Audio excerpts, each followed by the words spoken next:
We are in Parashat Vayeira. Before we start the parasha, remind you our email is rabbigaon@gmail.com.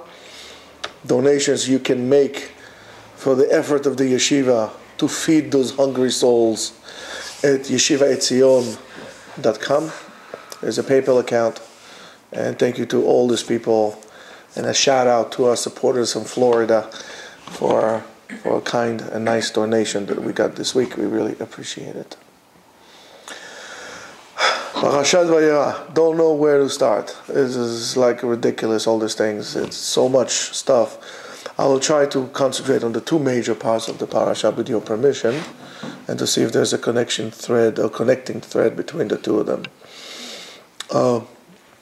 First one is Dom, and the other one is Akadat Etzchak. You can talk in each one of them, for days at a time, and we'll not even reach the threshold of what this is all about. So, we'll try a little bit, some food for thought. We'll put it in a zip format so you can open and expand it in your own heads. I don't remember where it was. I think in the 70s. There was a James Bond movie. It's called Live and Let Die. A very nice soundtrack by Paul McCartney. Live and Let Die. It was done beautifully afterwards by Guns N' Roses. Really beautiful cover for that. And people always what does it mean live and let die? It's really bad. You have to help somebody and so on and so forth. Many people don't like this motto, live and let die. They like to say live and let live. And people think that live and let live is the way to go about life. Live and let live. Chayeh v'ten lichyot. I'll tell you, it's no good. Live and let live is very bad. Anybody agrees with me here? All of you? Yeah? Why? Why do you agree with me, Ari?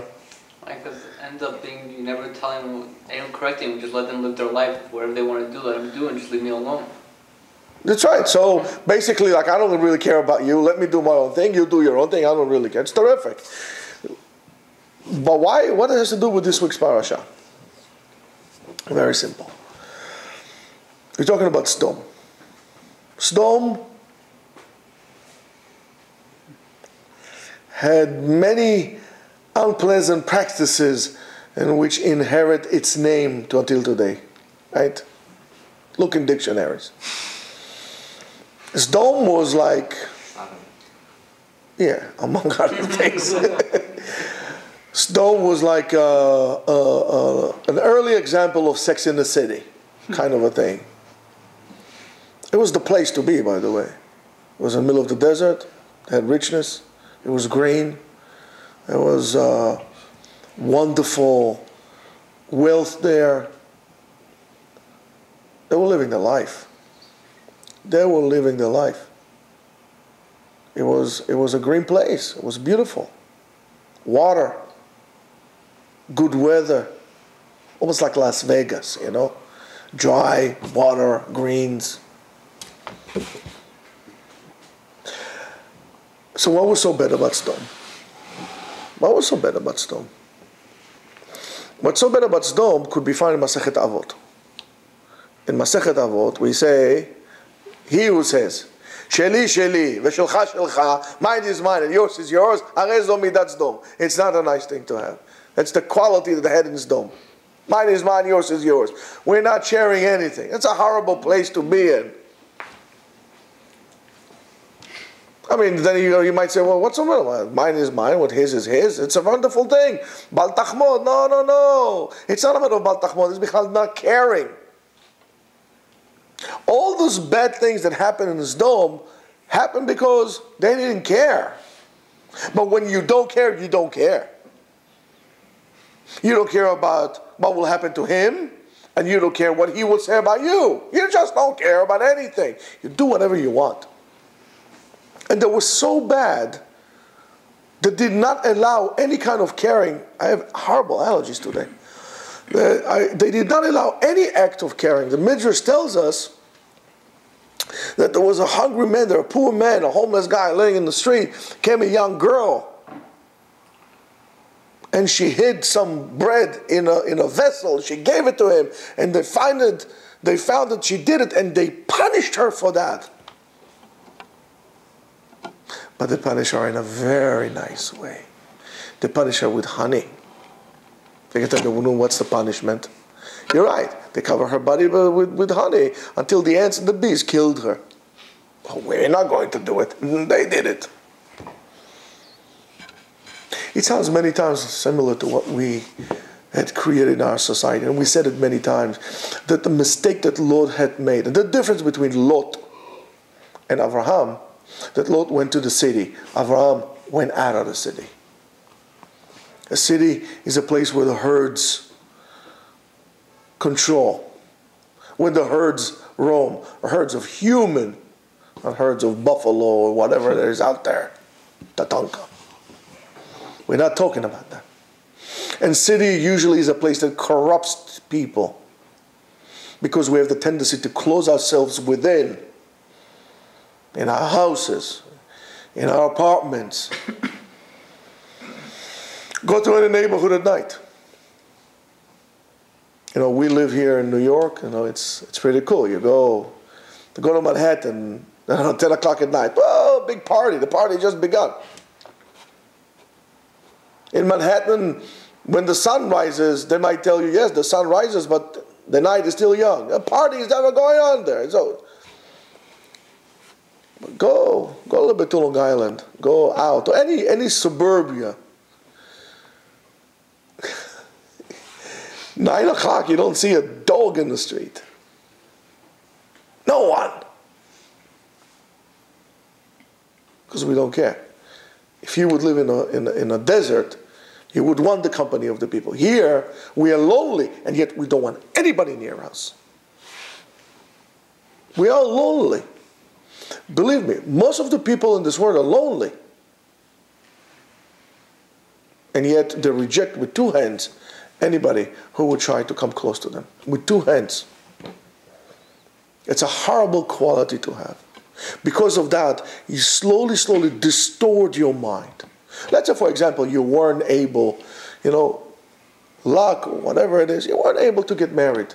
It doesn't mean you're going to close yourself in and lay on the sofa and die. No, there's a lot of things to help, to contribute, to volunteer, to be active about, to give from yourself to others. Everybody has something to give and something to offer. But yet we don't want to. We only want to see what I can get from you, not what I could give you. That's me, that's dumb. That's what they did there. Storm, and then all of a sudden came the storm that was greater than Sandy and Katrina put together. There was hail coming from the sky. There was sulfur and lava and destroyed the whole entire city. And you think it happened like this? Look what happened to the people of Sodom. Lot told his son-in-laws, listen guys, it's going to be bad here. This thing is not going to be good. There's a storm coming our way. And it's a big one. And it's going to be so big, HaKadosh Baruch Hu is going to destroy this whole place. And what did they say to him? Come on, Lot, what are you crazy? We just built like a beautiful house. We're not going anywhere. He told them. The angels came. They saw what happened. We're choosing our places here to stay. That's a crucial mistake. Don't fall in love with your house. Don't fall in love with your possessions. They made a crucial mistake. And they died. And you know what happened? So you know what happened. Lot and his family are going. They're running away. The angels told them, don't look back. What does Lot's wife do?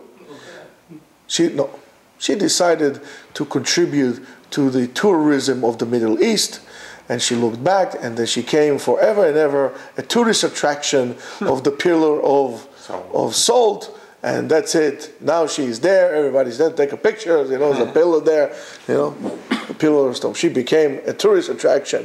Why? Because she looked back. Pay attention. She looked back. So, what to do? Nothing to do. Lot and his daughters are continuing the journey. And they look and they see the whole Ma'apechat Sdom ve'Amorah, big balagan there. And they start to speculate. They said, oh my goodness, the whole world is destroyed.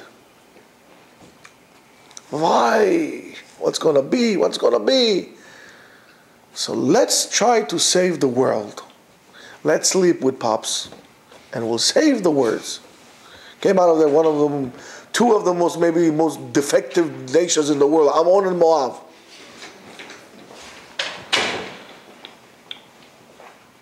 And why?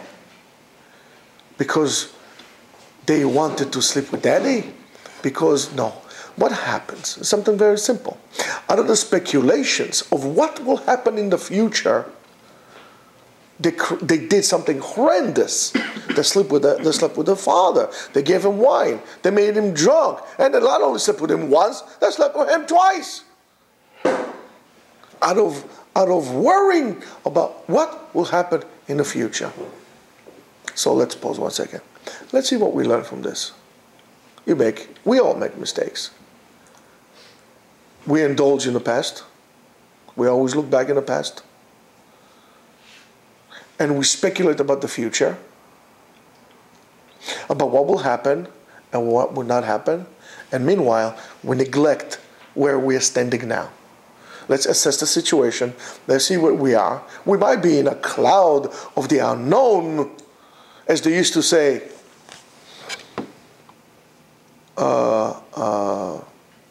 About a foggy situation, Lot ba'arafel. Lot ba'arafel means he's covered with fog, right? Maybe Lot is ba'arafel, but still Lot is Lot in the arafel. He's in the fog right now.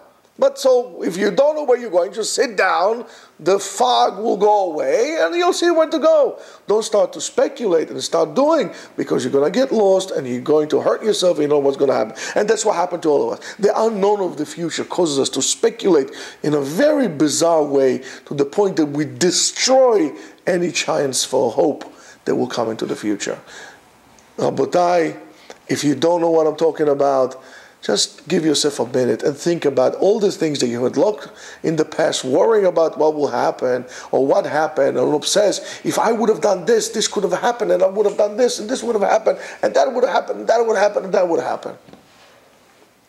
Meanwhile, you're looking in the past, and you don't know where you're going, you're going to stumble. Or you start worrying.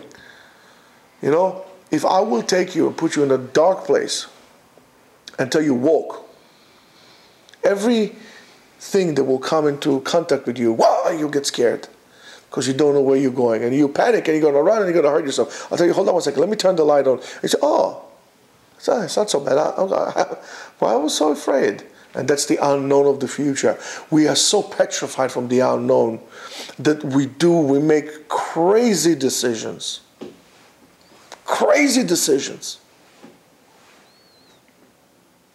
And we all do that all the time. And you know why is that? Bad outlook in life. How could we as Jews prevent such a mahalach, such a outcome? Instead of looking and obsessing on the past, what I could have done, I should have done, would have, could have, should have. What do we say? Gamzu letova. Let's find what good had happened as a result, because it's all from Hashem, and we'll try to make the best out of it. Let's try and find something positive in what had happened that brought us here. Who knows, it's an unknown opportunity right now, or an unknown parameter right now. However, since it's from Hashem, without a doubt is good. Our job is just to find it, and we believe that it's good, and that's what's going to happen. Eventually, it will become good. Yes, you might tell me, you create the atmosphere to be good. I'll tell you, that's fine. There's nothing, yes, I create the atmosphere to be good, but nevertheless, it did become good. So that's what we don't do. We don't indulge of what I should have done, and if I did this, I would have married this girl, and if I would have married this girl, my life would have been here, and I would have taken this, and you simply hate the one you're with. Because if I would have done this, and he wouldn't say it, and she would have said it, but right now you're here. Oh, about the future. What happened about the future? Worrying about the future is like a emunah. The Gemara says, if you worry, if you have bread in your basket and you worry about what would I eat tomorrow, you don't have emunah. Why? Because the same way as you were nurtured in your mother's stomach, HaKadosh Baruch Hu, He who nurtured you there will nurture you now. Your job is to have emunah. Your job is not to do balagan, to do bilbul, to do a mix-up, to have Sdom ve'amora. Sdom ve'amora is the manifestation of tohu vavohu in this world. A world with no order. Chaos. When we talk about a chaotic situation in Israel, we say, there's a Sdom ve'amora sham. Sdom ve'amora, not necessarily because it's bad, people are bad. It is a mess. It's a colossal mess. Sdom ve'amora. Tohu vavohu. Eze tohu vavohu. They say, Eze tohu vavohu. Mamash Sdom ve'amora. You see, it goes hand in hand. Not understanding that there is an order in this world. Creating a chaos because of lack of emunah. We are guilty of that. And the question is, of course, how do you get to this situation? How do you get to that state of mind? Because I'm in New York, state of mind. It goes well with this weather now, you know. A little jazz in the fall, it's beautiful. Hot cocoa, croissant. I don't know how to live the life. I'll tell you how you get to this point. It's something that we spoke about this morning. But in order to understand this point, let's look at the other event, major event in this week's parasha. The horrific event of Akedat Yitzchak, sacrificing Yitzchak, which is perplexing. How can a man sacrifice his son? Avraham Avinu, after being 90 years old, HaKadosh Baruch Hu would promise him, and I tell him to kill him, and he says, okay, kill, no problem. There are many explanations to that. He didn't tell him to kill him. He said, bring him to me as an offering. He doesn't. However, the guy took the knife, tied him to the mizbeach, an altar, was about to sacrifice him. And then he said, wait a minute. What happened to Avraham Avinu? Chaz v'shalom, he flipped. Few psukim ago, he was like debating with God. Hey, listen, Avraham, I'm going to destroy his dome. Come on, man. Hello, come on, man. Come on, God. You know, maybe there are 50 people there. No, there are 45. No, 40, 30. Zacha. Right? He's arguing with HaKadosh Baruch Hu over there. Mazeh. For Sdom, for this God-forsaken place, you argue. For your own son, you don't. What's the matter with you? What kind of a father you are? Chaz v'shalom, maybe you shouldn't have a kid. But you crap, what's wrong with you? That's why we are not Avraham Avinu. And I'll explain to you. We said that Avraham Avinu sacrificed his son, right? I'm going to ask you a question. Aren't we all sacrificing our children one way or another? Aren't we sometimes sacrificing ourselves, or willing to sacrifice ourselves for a cause? Look at the chaos that is happening in Israel now for the fact that the religious people are now willing to go to the army. A person says, what should I go to the army? I don't want to die. And in Israel, it's a big thing to go to the army. When you know that, if you go to a combat unit, there's a great chance for you to die. Just statistically speaking, you go to a war, you die. So a father that encourages his son to go to the army, isn't he sacrificing his child as well? So you're telling me to go to the army is no good. And I might argue with you to go to the army is good. You're telling me you're sacrificing your child by sending him to yeshiva. And I'll tell you, no, you're sacrificing your child because you don't send them to, you send them to college, and vice versa. In a way, we do the same thing. And yet, we don't seem to have such a big deal with it. And to Avraham Avinu, we're also so perplexed, and sometimes it's a taboo issue that we should not ask, how come Avraham Avinu, what in the world had happened to him that he did such an act? But Rabotai, that's because we don't want to know. And you don't want to know? Anybody wants to know? You know, out of the 20 whatever guys you hear, anybody wants to know why we don't want to know? And I'll tell you, even if you don't want to know. Because we don't look at things right. That's what we spoke about this morning. We live our lives according to human morals, not according to humanity. What do I mean? My moral is for you to sit in yeshiva. His moral to go to the army. His moral to I don't know what, to go to climb the Himalaya. Different morals to different people. So in today's day and age, right, certain morals are being judged in favor versus other morals that are not being judged in favor. So to bring a human quote-unquote sacrifice is not considered to be something of good practice. Let me ask you a question. A parent that brings his child and improperly raises a child, brings his child with proper tools, or neglect his child, isn't he also spilling the blood of his child? And yet, we say, well, you know, that's his choice, that's his child, he can do whatever he wants. That's in a way like Sdom. You know, it's his child, he can do whatever he wants, it's his child, he can do whatever he wants. I'm not judging here anyone. That's exactly what they did in Sdom. Avraham Avinu is not like that. Avraham Avinu is in touch with his humanity. And we said, in humanity, every parent feels something to his child. Every human. And if it's not, we say it's inhumane. Avraham Avinu says like this, I am not judging a Kadosh Baruch Hu request for me on human terms. My job is to believe in God. And whatever God tells me to do, I do.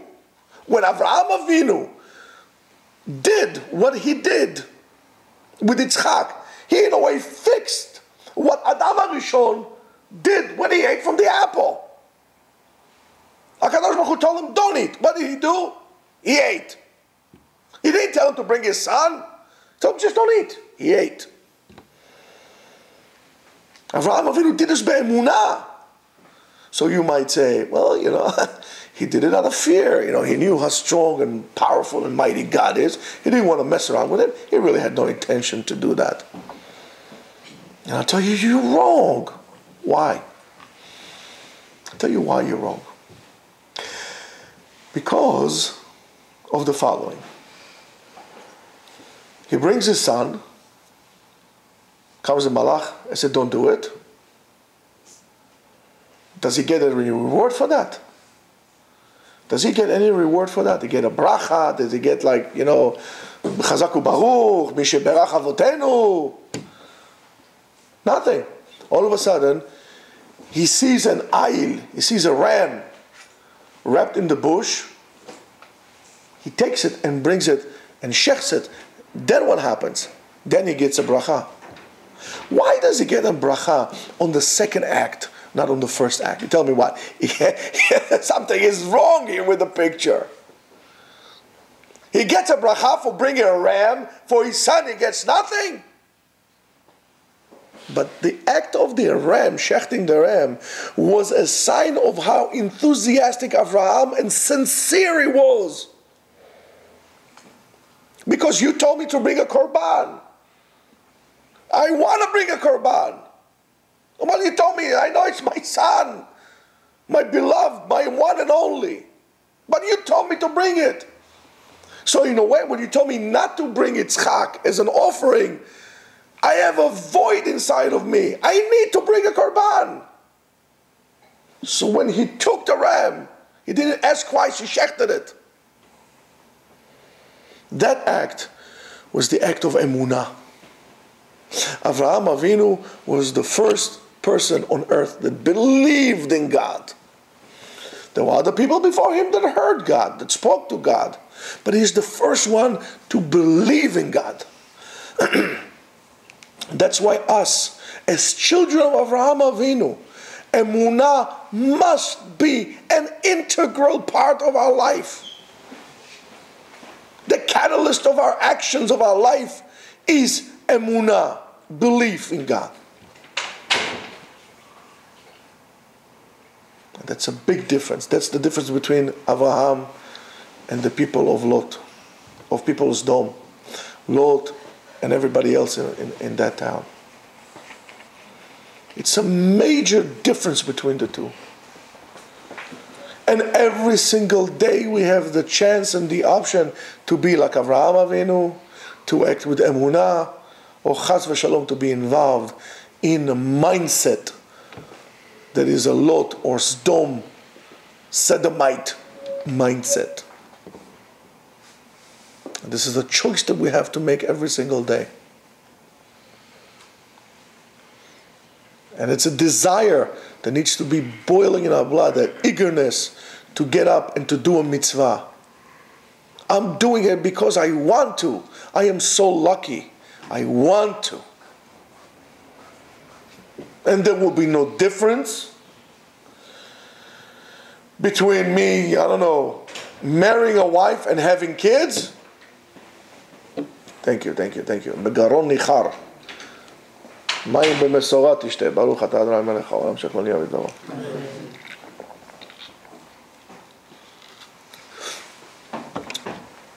There's no difference between me marrying a wife and having children, or wanting to have a children, or for me writing a mezuzah, putting a mezuzah on my door, putting tefillin, doing netilat yadayim, doing birkat hamazon, tying my shoe, everything. For me, that's my wife, that's my life, it's the whole thing. Which one of my limbs would I be willing to give up? No, I want them all.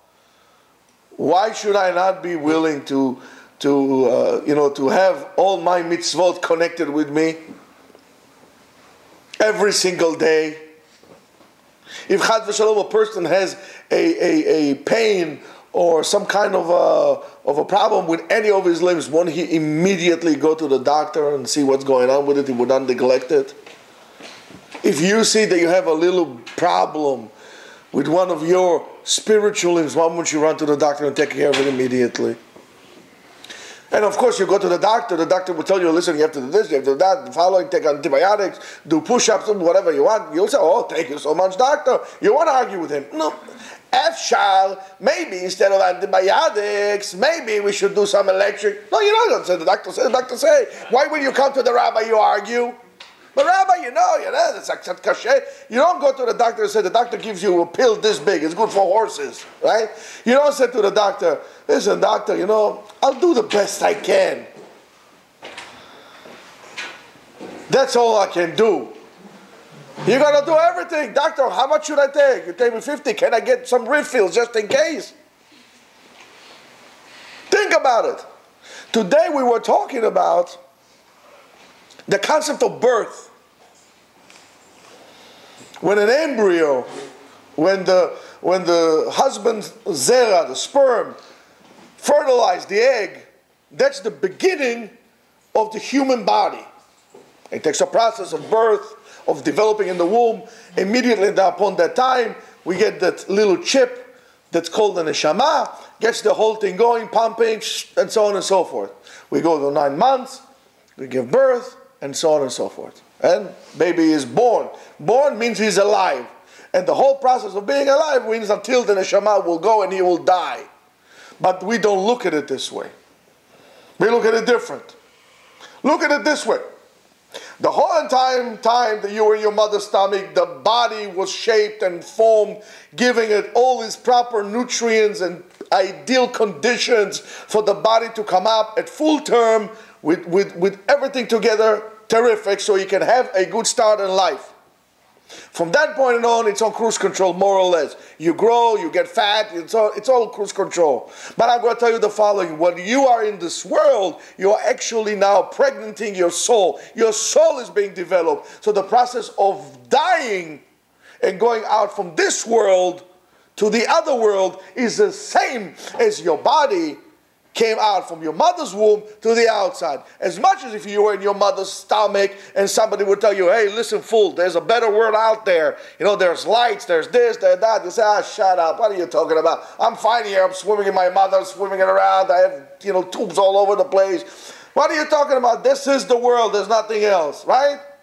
All of a sudden, nobody's asking you, contraction, boom, you're out. Crying, you see the lights, your eyes are closing. Baruch haba, mazal tov, shalom aleichem, malachei shalom. Yofi. The same thing happens when we die.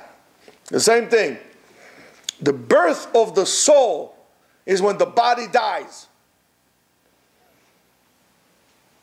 Now, as much as you know that when you are pregnant, the mother cannot drink alcohol, cannot use drugs, has to have special food, she has to take folic acid, she has to take this, the whole entire thing. She'll be, full-term pregnancy, she has bed rest, and the whole thing, right? She has cravings, she wants shawarma at like 11 o'clock at night, bechavot, shawarma. After that, she wants, some ribs. Not a problem, just as the baby is going to be healthy, okay? Eat, shut up, and the baby will be healthy, right? Good. Your neshama wants food also. Says, Habibi, feed me some more. I need some. I don't want to come out to the other world crippled. I don't want to have my ears right here. What are you doing for your neshama?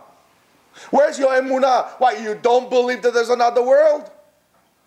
I thought your life was conducted in emunah because you are the grandson, the child of Avraham Avinu, that is seeking to do the mitzvot. When you come and you learn and you do mitzvot and you're passionate about it, you are forming your neshama. You are giving a testimony upon yourself that you are a descendant of Avraham Avinu, a holy nation. Mamlechet Kohanim veGoy Kadosh, a holy nation, a kingdom of priests. Why we are called a kingdom of priests? What does a priest do? He does avodat kodesh. He goes to Bet HaMikdash. He does avodat kodesh. He doesn't ask, excuse me, I'm volunteering for pizza, and as such, I think it's cruel to shech the animals. Can we just bring, instead of a lamb, we can bring cucumbers today? You don't do that. Kadosh Baruch Hu tells you that. That's what it is, right, Yossi? You want to do yoga afterwards. But right now, we have to bring barashkas. We have to kill the lamb. A little asado to do over there on the barbecue. Where's Rebbe? We are also, when we do Avodat Hashem, we are like the Kohanim. Our life should be Avodat Kodesh. And as such, Avodat Kodesh, as we learn in the Gemara, has to be done betahara, with purity. And we don't ask questions. Rabbi, I have a problem. Is it really 576 minus whatever days from creation of the world? Please, I have nothing to worry about. Why won't you ask yourself, why am I doing what I'm doing? Why do I live my life the way I live mine? Why do you care about how old the world is? What difference does it make to you? You don't even have a life to begin with. How do I know that I'm going to die? Because we're all going to die. Show me somebody who didn't die. We're all going to die. Go over there on the LIE. You see how many people over there, they thought they're not going to die. They have like tombstones there. Oh, yeah. Zecher tzaddik levra. Right? Elvis didn't die. Okay, some other people, but never mind. But you know what I'm saying. That's the difference of Avraham Avinu. We question Avraham Avinu because we measure him according to morals were dictated to us by society. Society, they decided that that's what we need to do. But that's not what we do, because if HaKadosh Baruch Hu asks, we don't ask him, can please, That doesn't happen. And Avraham Avinu, as a human, goes and interacts with HaKadosh Baruch Hu, be'emet. It's not nice. How can you do it? What would the people say? The same thing as Moshe Rabbeinu does when HaKadosh Baruch Hu wants to wipe Am Yisrael and says, Ribono Shel Olam, how can you do that? But the people would say, you took him out of Mitzrayim to kill them in the desert. Why is Moshe arguing with God? You don't see Moshe arguing with him. Hey, wait, 1 second, Ribono Shel Olam. Hey, wait. I carried them for 40 years on my shoulders here. Don't you think I need a little bonus, like a private tour maybe, go to Tel Aviv over there, have some fish in Yafo, then come back, then I'll die, just let me in. I deserve it, right? He doesn't say, it's HaKadosh Baruch Hu told me to die, I'm dying. I'm going to the mountain, I'm dying. But on behalf of the people he does. That quality is inherited in all our leaders throughout the generations. They're willing to what is right, what needs to be said. However, when it comes to issues of emunah, when they get a commandment from HaKadosh Baruch Hu, they do it straightforward. Where do we got it? We got it from Avraham Avinu. We have it inside also. Don't let foreign ideas penetrate into you and dictate and doctrine into you ideas that are not Jewishly based. Morals that today are good and tomorrow they're wrong. I mean, for us, we don't understand, like a samurai could kill, gut himself like this. For them, it's a great way of living. Okay, so you see morals and virtues or values change all the times. And we can't judge ourselves according to that. We need to understand at what level Avraham Avinu was. At what level it was. And we need to acknowledge and admit that we have it within ourselves to do it as well. The problem is we don't want to acknowledge it because we don't want to live like this. It's easier to get the rewards and the feedbacks and the positive reinforcement from society to be a good boy rather than to do what you need to do. And it's the same problem with Israel nowadays as well, the state of Israel, and it's a problem with Am Yisrael. Rabotai, you need to remember that you all have a backbone. And you straighten it up, and you acknowledge that your backbone was there, your spine is there for you to stand up straight and proud of being a Jew, not for somebody to break it with all kind of foreign ideas that are put upon yourselves. Let the Avraham inside of you rise, and let this dome inside of you be destroyed. Shabbat Shalom.